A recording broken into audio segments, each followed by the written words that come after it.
Tatay Lloyd, naging part ng isang church, kasama sa ginagawa ng member ng church, nagta-tithes and offering. Nag-give. Iba-iba ang turo at theology concerning tithes. I leave that to the pastors. What is that for you and for your church?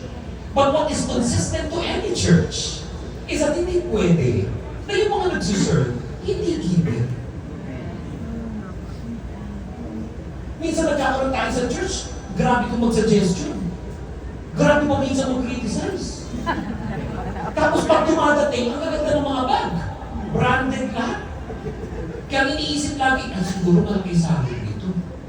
Hindi nila alam ba kung sa utang yun. Huwag kayong sigaw sa panlabas na anyo. Maraming may mukhang pera, walang pera. At magaling magpanggap yung may pera. Alam na nila, utangan mo siya, kaya naging dugyot magpupunta sa church.